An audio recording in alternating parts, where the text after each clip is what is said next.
కూడా తెలియదు నాడు ఎవరికి, హిందువులకే తెలియదు.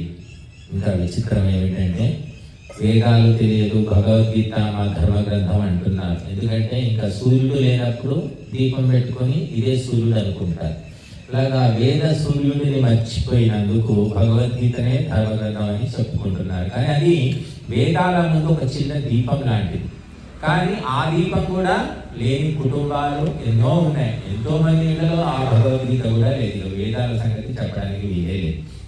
కాబట్టి వేదాలను మర్చిపోవడం వల్ల భారతీయులు చివరికి బానిసలుగా మారిపోయారు, అల్పాయుష్కులుగా మారిపోయారు, అనారోగ్యవంతులుగా మారిపోయారు, నీతి రహితులుగా మారిపోయారు. 1000 ఏళ్ల బానిసత్వాన్ని అనుభవించవలసి వచ్చింది.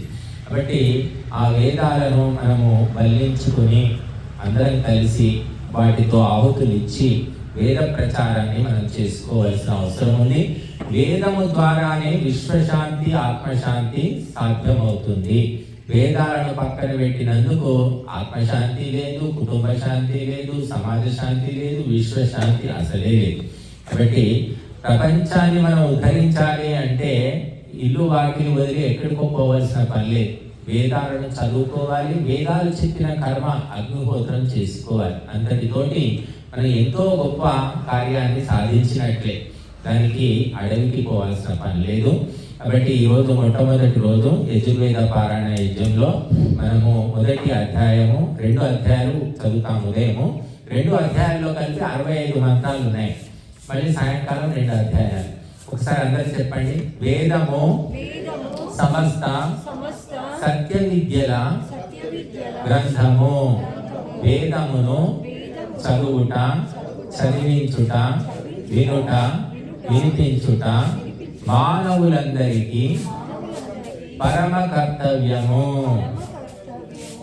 పరమ కర్తవ్యం అంటే ఇంకా వదిలిపెట్టడానికి వీలేదన్నమాట. ప్రతిరోజు మనం స్నానం చేసి ఉతికిన బట్టలు ఎలా వేసుకుంటాము, తిండి తింటాము, గాలి పీల్చుకుంటాం. ఏది చేసినా చేయకపోయినా గాలి అయితే పీల్చుకోక తప్పదు, లేకుంటే 10 మంది చచ్చిపోతాం. కాబట్టి ఆ గాలి పీల్చుకున్నట్టుగా వేద అధ్యయనం సాగాలి. కాబట్టి గాలి పీల్చుకోవడం వదిలేయడం, అలాగే వేదం చదువుకోవడం, అందరికీ చెప్పడం, చదువుకోవడం, చెప్పడం, స్వాధ్యాయము ప్రవచనము అని చెప్పారు మహర్షులు. కాబట్టి అటువంటి ఆ వేదమాత ఈరోజు యజుర్వేద మంత్రాలతో మనం పూర్ణ యజుర్వేద మంత్రాలతో ఈ 11 రోజులు ఆహుతి ఇస్తాము. అందరూ స్వాహాకారం గట్టిగా పలకండి, మనస్ఫూర్తిగా పలకండి, గుండె లోతుల నుంచి పలకండి, పెదవుల మీద నుంచి కాకుండా. ఇప్పుడు మొట్టమొదలు మా వ్రత మంత్రాలు. ఈ 11 రోజులు ఏకాదశి వ్రతం అని మనం చెప్పుకున్నాం. మరి 11 రోజుల కార్యక్రమంలో ప్రతినిత్యము పాల్గొన్న వాళ్ళు ధన్యులు, పుణ్య పురుషులు, పుణ్య దంపతులు. కాబట్టి మొదటి రోజు మనం వ్రత మంత్రాలు చెప్పుకుందాం. ఓం అగ్నే వ్రతపతే వ్రతం చరిష్యామి తస్తే ప్రబ్రవీమి తచ్చకేయం తేన ధ్యాసమిదమహమన్వృతా సత్యముపైమి స్వాహా ఇదమగ్నయ ఇదన్నమమ. ఓం వాయో వ్రతపతే వ్రతం చరిష్యామి తస్తే ప్రబ్రవీమి తచ్చకేయం తేన ధ్యాసమిదమహమన్వృతా సత్యముపైమి స్వాహా ఇదం వాయ వైదన్నమమ. ఓం సూర్యావ్రతపతే వ్రతం చరిష్యామి తత్తే ప్రబ్రవీమి తచ్చకేయం తేన ధ్యాసమిదమహమన్వృతా సత్యముపైమి స్వాహా ఇదం సూర్యాయ ఇదన్నమమ. ఓం చంద్రావ్రతపతే వ్రతం చరిష్యామి తత్తే ప్రబ్రవీమి తచ్చకేయం తేన ధ్యాసమిదమహమన్వృతా సత్యముపైమి స్వాహా ఇదం చంద్రాయ ఇదన్నమమ. ఓం వ్రతావ్రతపతే వ్రతం చరిష్యామి తత్తే ప్రబ్రవీమి తచ్చకేయం తేన ధ్యాసమిదమహమన్వృతా సత్యముపైమి స్వాహా ఇదమింద్రాయ వ్రతపతయ ఇదన్నమమ. ఇప్పుడు అథా యజుర్వేద సంహిత అథా పూర్వవింశతిః అథా ప్రథమో प्रथमोऽध्यायः। ॐ निषेधो जेत्वा वायवस्तदेवो वः सविता प्रार्थयतु श्रेष्ठतमाय कर्मण आप्यायध्वमग्न्या इन्द्राय भागं प्रजावतीरनमीवायक्ष्मामावस्तेन ईशत माघशंसो ध्रुवास्मिन् गोपतो स्यादाभैर्यजमानस्य पशून्पाहि स्वाहा। ॐ वसो पवित्रमसि जौरसि पृथिव्यसि मातरिश्वनो घर्मोऽसि विश्वदासि परमेण धाम्ना द्रुह्णस्व माह्वार्माते यज्ञपतिर्वाचि स्वाहा। वसो पवित्रमसि शतधारं वसो पवित्रमसि सहस्रधारं देवस्त्वा सविता पुनातु वसो पवित्रेण शतधारेण श्रुत्वा कामदुक्ष स्वाहा। ॐ सा विश्वायुः सा विश्वकर्मा सा विश्वधायाः इन्द्रस्य त्वा भागं सोमेनादलक्ष्मी विश्वो हव्यं रक्ष स्वाहा। ॐ अग्ने व्रतपते व्रतं चरिष्यामि तच्छकेयं तन्मे राध्यताम् इदमनृता सत्यमुपैमि स्वाहा। ॐ कस्त्वायुनक्ति सत्त्वायुनक्ति कस्मै त्वायुनक्ति तस्मै त्वायुनक्ति कर्मणे वां वेशाय वां स्वाहा। ॐ प्रत्युष्टं रक्षा प्रत्युष्टा अरातयो निष्टप्तं रक्षो निष्टप्ता अरातयः उर्वन्तरिक्षमन्वेरी स्वाहा। ॐ धूरसि धूर्वधूर्वन्तं धूर्वतं योऽस्मान् धूर्वतितं धूर्वयं वयं धूर्वामः देवानामसि वह्नितमं सन्नितमं वप्रितमं दुष्टतमं देवहूतमं स्वाहा। ॐ आहृतमसि अविर्धानं बृंहस्व माह्वार्माते यज्ञपतिर्वाचि विष्णुस्त्वा क्रमतामुरुवातायापहतं रक्षो यच्छन्तां पञ्च स्वाहा। ॐ देवस्य त्वा सवितुः प्रवेशिनोर्बाहुभ्यां पूषो हस्ताभ्याम् अग्नये जुष्टं गृह्णामग्निशोमाभ्यां जुष्टं गृह्णामि स्वाहा। ॐ भूताय त्वा नारातये स्वरभिविख्येशं गृह्णान्तां दुर्याः पृथिव्यामुर्वन्तरिक्षमन्वेवि पृथिव्यास्त्वा नाभो साधयामादित्या उपस्थेऽग्ने हव्यं रक्ष स्वाहा। ॐ पवित्रे स्तो वैष्णव्यो सवितुर्वः प्रसव उत्पुनां यच्छिद्रेण पवित्रेण सूर्यस्य रश्मिभिः देवीरापो अग्रे गुवो अग्रैममद्य यज्ञं नयताग्रे यज्ञपतिं सुधातुं यज्ञपतिं देवयो स्वाहा। ॐ युष्मा इन्द्रो वृणीत वृत्रतूये यूयमिन्द्रमवृणीध्वं वृत्रतूये प्रोक्षितास्थ आग्नये त्वा जुष्टं प्रोक्षामग्निशोमाभ्यां त्वा जुष्टं प्रोक्षामि दैव्याय कर्मणे शुन्धध्वं देवयज्ञायै यद्वो शुद्धाः पराजघृतं वस्तचिषुधामि स्वाहा। ॐ शर्मास्य वधूतं रक्षो वधूतारातयो आदित्यास्त्वगसि प्रवित्वादितिर्वेत्तो आद्रिरसि वानस्पत्यो ग्रावासि मृदुबुध्नः प्रतित्वादित्यास्त्वग्वेत्तो स्वाहा। ॐ अग्ने सरोरसि वाचो विसर्जनं देववीतये त्वा गृह्णामि बृहद्ग्रावासि वानस्पत्यः सैलं देवेभ्यो हविष्यमीश्व हविष्कृदेहि हविष्कृदेहि स्वाहा।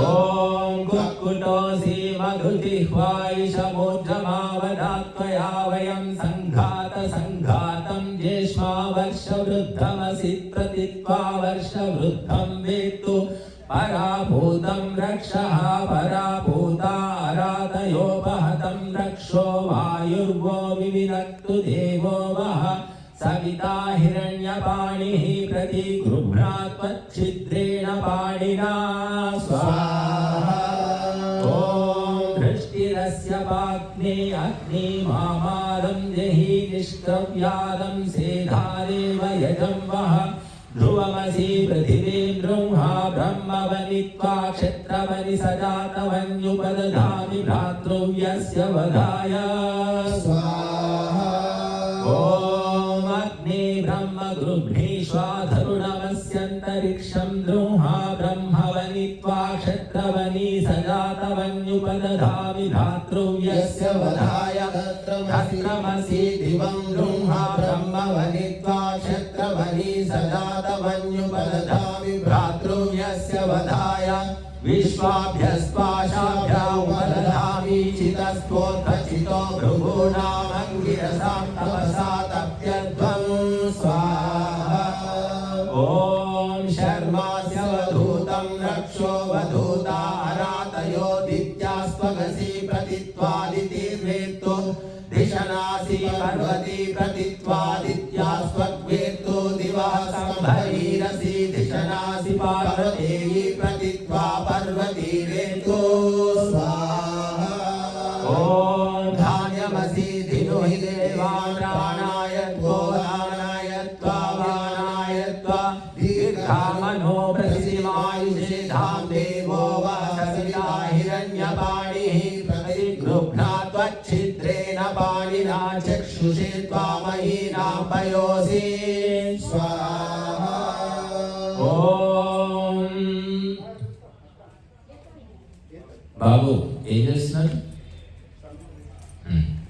ఓం దేవస్య త్వా సవితో ప్రసవేష్ణోర్బాహుభ్యాం ఉష్ణో హస్తాభ్యాం సంవపామి సమాపవోషధీభిః సమోషధయో రసేన సంప్రేవతి జగతిభిః పృచ్ఛంతాం సమ్మధుమతి మధుమతిభిః పృచ్ఛంతాం స్వాహా ఓం జనయచ్చేత్వా సంయోమీదమగ్నిదిదమగ్ని సోమయోరిషేత్వా ఘర్మోసి విశ్వాయురురుప్రధావురుప్రధస్వోరుతే యజ్ఞపతిః ప్రదతామగ్నిష్టే त्वचन्माहिंसि देवस्त्वा सविता श्रपयतु वर्षिष्ठे धिनाके स्वाहा ॐ माभिर्मा संवित्थादमेरुर्यज्ञोतमेरुर्यजमानस्य प्रजा भूयापिताय त्वा विदाय वैकटाय त्वा ॐ देवस्य त्वा सवितुः प्रसवेष्णोर्बाहुभ्यां पुष्णो हस्ताभ्याम् आदधेध्वरकृतं देवेभ्य इन्द्रस्य बाहुरसि दक्षिणः सहस्रभृष्टिः शततेजा वायुरसि तिग्मतेजा द्विशतो वधः स्वाहा ॐ पृथिवी देवयजन्योषध्यास्ते मूलं माहिंसि शम्रजं गच्छ दोषानं वर्षतु तेजोर्वधाना देव सविता परमस्यां पृथिव्यां शतेन पार्श्वर्योऽस्मां वेष्टियं च वयं द्विष्मस्तमतो मामो ॐ अपारगं पृथिव्यै देवयजनाद्यभ्यासं व्रजं गच्छ गोष्ठानं वर्षतु तेजोर्वधाना देव सविता परमस्यां पृथिव्यां शतेन पार्श्वर्योऽस्मां वेष्टियं च वयं विश्वस्तमतो मामो अररो दिवं मा भक्तो द्रप्सस्ते जामास्कन् व्रजं गच्छ गोष्ठानं वर्षतु तेजोर्वधान देव सविता परमस्यां पृथिव्यां शतेन पौष्यैर्योऽस्मान् वेष्टियं च वयं विश्वस्तमतो मामो स्वाहा ॐ गायत्री गायत्रेण त्वा छन्दसा परिगृह्णामि द्रष्टुभेन त्वा छन्दसा परिगृह्णामि जागतेन त्वा छन्दसा परिगृह्णामि सूक्ष्मा चासि शिवा चासि शोना चासि शिशदा चासि ऊर्जस्वती चासि पयस्वती च स्वाहा ॐ क्रूरस्य विसृपो विरश्चिन्नुदादाय पृथिवीं जीवदानं यामैरयश्चन्द्रमसि स्वधाभिस्तामुधीरासो अनुदिश्य यजन्ते प्रोक्षणीरासादय द्विषतो वधोऽसि ॐ प्रत्युष्टं रक्षा प्रत्युष्टाराधयो निष्टप्तं रक्षो निष्टप्ताराधयः अनिशितोऽसि सपत्नक्षिद्वाजिनं त्वा वाजिध्यायै सम्माज्मि प्रत्युष्टं रक्ष प्रत्युष्टाराधयो निष्टप्तं रक्षो निष्टप्ताराधयः अनिशितासि सपत्नक्षिद्वाजिनीं त्वा वाजिध्यायै सम्माज्मि स्वाहा ॐ आदित्यैरास्नासि विष्णोर्विश्वोऽस्युज्ये त्वादब्धेन त्वा चक्षुषा वपश्यामि अग्ने जिह्वासि सुहृदेवेभ्यो धामे धामे मे भवा यजुषे यजुषे ॐ सवितुस्त्वा प्रसव उत्पुनां यच्छिद्रेण पवित्रेण सूर्यस्य रश्मिभिः सवितुर्वः प्रसव उत्पुनां यच्छिद्रेण पवित्रेण सूर्यस्य रश्मिभिः तेजोषि शुक्रमस्य मृतमसि धामनामासि प्रियं देवानामनाधृष्टं देवयजनमसि स्वाहा इति प्रथमोऽध्यायः ॐ सुतामया वरदा वेदमाता प्रचोदयन्तां पावमानि द्विजानाम् आयो प्राणं प्रजां पशुं कीर्तिं द्रवणं ब्रह्मवर्चसं मह्यं दत्त्वा व्रजत ब्रह्मलोकं स्वाहा इदं गायत्र्यै धन्नमः अथ द्वितीयोऽध्यायः ॐ कृष्णोऽस्याखरेष्ठोग्नये त्वादृष्टं प्रोक्षामि विरसि बर्हिषे त्वादृष्टां प्रोक्षामि बर्हिरसि तुभ्यस्त्वादृष्टां प्रोक्षामि स्वाहा ॐ आदित्यै वन्दनमसि विष्णोस्तुभोऽस्यूर्णमृतसं त्वा शृणामि स्वासस्थां देवेभ्यो भुवपतये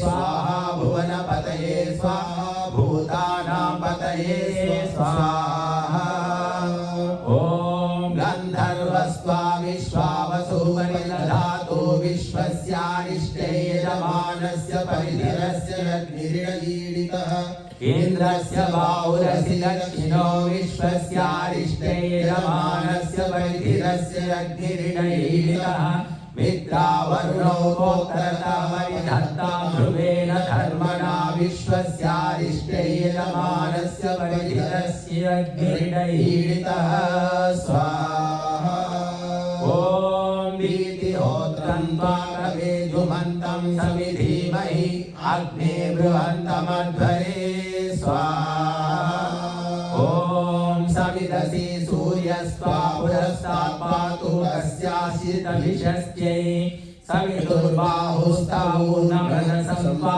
शृणामि स्वासस्थं देवेभ्यः त्वा वसवो रुद्रा आदित्याः सदन्तो स्वाहा ॐ घृता च सीयुः नाम्ना सेदं प्रियेण धाम्ना प्रियं सदा आसीद घृताच्यसि उपभृन्नाम्ना सेदं प्रियेण धाम्ना प्रियं सदा आसीद घृताच्यसि ध्रुवा नाम्ना सेदं प्रियेण धाम्ना प्रियं सदा आसीद प्रियेण धाम्ना प्रियं सदा आसीद ध्रुवासनं घृतस्य यो नौदा विष्णो पाहि पाहि यज्ञं पाहि यज्ञपतिं पाहि मां यज्ञन्यं स्वाहा ॐ अग्ने वाजजिद्वाजन्त्वा सरिष्यन्तं वाजजितं सम्माध्नि नमो देवेभ्यः स्वधा पितृभ्यः मे भूयासं स्वाहा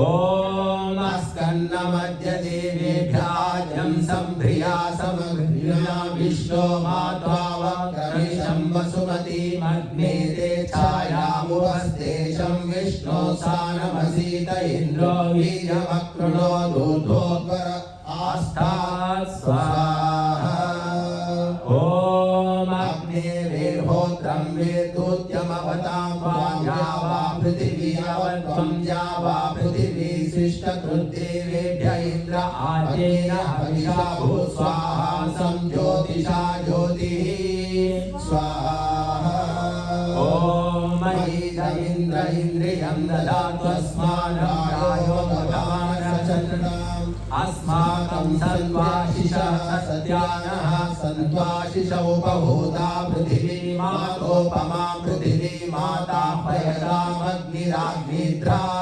स्वाहा ॐ उपभूतो योष्पितो ममां योष्पिता पयतामग्निराग्निद्रा स्वाहा देवस्य बाहुभ्यां पुष्णो हस्ताभ्यां प्रतिगृह्णाम्यग्निष्टास्येव प्राश्नामि स्वाहा ॐ एतं ते देव सवितर्यज्ञं प्राहुर्बृहस्पतये ब्रह्मणे तेन यज्ञमवतेन यज्ञपतिं तेन मामव स्वाहा ॐ मनोज्योतिर्दृशतामाज्यस्य हस्पतिर्यज्ञमिमं तनोत्वरिष्ठं यज्ञं समिमं दधातु विश्वे देवासह्यमादयन्ताम् ॐ प्रतिष्ठ स्वाहा ॐ येषा ते अग्ने सवित्तया वर्धस्व चाजायस्व वर्धिषीमहि च वयमाचप्यासिषीमहि अग्ने वाजजिद्वाजं वासश्रुवां संवाजजितं सम्माज्मि स्वाहा ॐ अग्निशोमयोरुचितिमनोदेशं वाजस्य मा प्रसवेन प्रोहामि अग्निशोमौ तन्मनुदतां योऽस्मान्वेषिणं विश्वो वाजस्यैनं प्रसवेनापोहामि इन्द्राग्न्योरुज्जितिमनोदेशं वाजस्य मा प्रसवेन प्रोहामि इन्द्राग्नि तमपनुदतां योऽस्मान्वेष्टियं च वयं विश्वो वाजस्यैनं प्रसवेनापोहामि स्वाहा ॐ वसुभ्यस्त्वा रुद्रेभ्यस्त्वादित्येभ्यस्त्वा सञ्जानातां या वा पृथिवी मित्रा वरुणौ त्वा वृष्ट्यावतां व्यन्तो वयोक्तं रिहाणा मरुतां पृषतीर्गच्छ वशा पुष्टिर्भूत्वा दिवं गच्छ ततो नो वृष्टिमावह चक्षुष्पा अग्नेऽसि चक्षुर्मे पाहि स्वाहा ॐ यं परिधिं पर्यदत्ताग्ने देवबलिभिर्गुह्यमानः तं तयेदमरुदोषं भरां येष मे त्वदरचेतयाता अग्नेः क्रियं पाथोपीतं स्वाहा ॐ संस्रवभागास्तेषा बृहन्तः प्रस्तरेषाः परिधेयाश्च देवाः इमां वाचमभिविश्वे गृह्णन्ता सद्यास्मिन् बर्हिषिमादयध्वं स्वाहा वाट् स्वाहा ॐ धृताची सौधुर्यो पात्रं सुम्ने सा सुम्ने मा दत्तं यज्जनमश्चाता उपजायज्ञस्य शिवे सन्तिष्ठस्व स्विष्टे मे सन्तिष्ठस्व स्वाहा ॐ अग्ने दब्धायोषितमावाहि मादित्यो हवाहि प्रत्यस्यै पाहि दुर्दिश्यै पाहि दुर्गमन्या अविशं न विदुं कृण सुषदायो नौ स्वाहा वाडग्नये संवेशपतये स्वाहा सरस्वत्यै यशो भगिन्यै स्वाहा ॐ वेदोऽसि येन त्वं देववेद देवेभ्यो वेदो भवस्तेन मह्यं वेदो भूयाः देवा गातुमिदो गातुं विद्वा गातुमिदा मनसस्पता इमं देवयज्ञं स्वाहा वादेधाः ॐ संबर्हिरन्तां हविषा घृतेन समादि वसुभिः सम्मरुद्भिः समिन्द्रो विश्वदेवेभिरक्तां दिव्यं नभो गच्छतु यत् स्वाहा ॐ कस्त्वा विमुञ्चति सत्त्वा विमुञ्चति कस्मै त्वा विमुञ्चति तस्मै त्वा विमुञ्चति पोषाय रक्षसां भागोऽसि स्वाहा ॐ संवर्चसा वयसा सन्तनोभिरगन्महि मनसा संशिवेन त्वष्टा सुदत्रो विदधातु रायो नुमास्तु तन्वो यद्विलिष्टं स्वाहा ॐ दिवि विश्वव्यक्रं सा जागतेन छन्दसा ततो निर्भक्तो योऽस्मान्वेष्टियं च वयं विश्वोऽन्तरिक्षे विश्वव्यक्रं सा त्रैष्टुभेन छन्दसा ततो निर्भक्तो योऽस्मान्वेष्टियं च वयं विश्वः पृथिव्यां विष्णुर्व्यक्रं सा गायत्रेण छन्दसा ततो निर्भक्तो योऽस्मान्वेष्टियं च वयं विश्वो अस्मादन्नादस्य प्रतिष्ठाया कर्मस्वः संज्योतिषा भूमा स्वाहा ॐ स्वयं भूरसि श्रेष्ठो रश्मिर्वर्चोदासि वर्चो मे देहि सूर्यस्यावृतमन्वावर्ते स्वाहा ॐ अग्ने गृहपते सुगृहपतिस्त्वयाग्नेऽहं गृहपतिना भूयासं सुगृहपतिस्त्वं मयाग्ने गृहपतिना भूयाः अस्तूरिणो गार्हपत्यानि सन्तु शतं हिमाः सूर्यस्यावृतमन्वावर्ते स्वाहा ॐ अग्ने व्रतवते व्रतमचारिषं तदशकं तन्मे राजितमहं य एवास्मि सोऽस्मि स्वाहा ॐ अग्ने कव्यवाहनाय स्वाहा सोमाय पितृमते स्वाहा अपहनासुरा रक्षांसि वेदिशरः ॐ ये रूपाणि प्रतिमुञ्चमानासुराः सन्त्रासधयाचरन्ति परा पुरो निपुरो ये भरन्त्यग्निष्टाल्लोकात्मनुदास्यस्मात् स्वाहा ॐ अत्र पितरो मालयध्वं यदा भागमावृषायध्वम् अमीमदन्त पितरो यदा भागमावृषायिषत स्वाहा ॐ नमो वा पितरो रसाय नमो वा पितराशोषाय नमो वा पितरो धीवाय नमो वा पितरासधायै नमो वा पितरो घोराय नमो वा पितरो मन्यवे नमो वा पितरो नमो वो गृहाणः पितरो दत्तसतो वा पितरो देश्मै तत्त्वः पितरो वासः स्वाहा ॐ आदत्त पितरो गर्भं कुमारं पुष्करस्रजं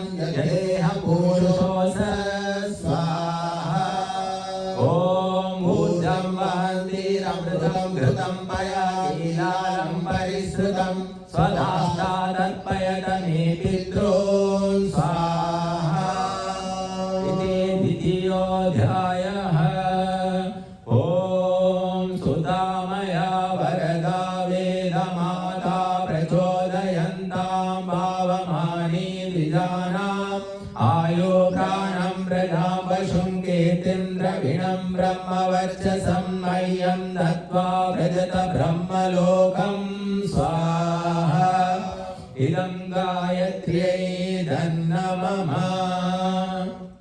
ఇప్పుడు యజుర్వేదంలో 2 అధ్యాయాలు మనము ఇక్కడ ఆహుతులు ఇచ్చాము.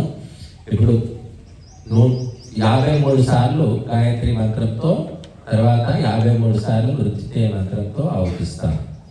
ఓం భూర్భువస్సః తత్సవితుర్వరేణ్యం భర్గో దేవస్య ధీమహి ధియో యో న ప్రచోదయాత్ స్వాహా.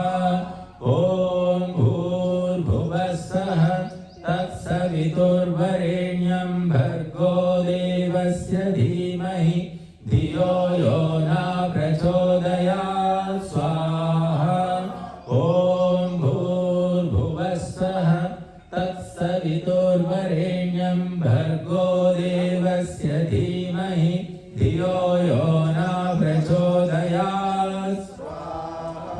ॐ भूर्भुवस्सः तत्सवितुर्वरेण्यं भर्गो देवस्य धीमहि धियो यो न प्रचोदयात् स्वाहा ॐ भूर्भुवस्सः तत्सवितुर्वरेण्यं भर्गो देवस्य धीमहि धियो यो न प्रचोदयात्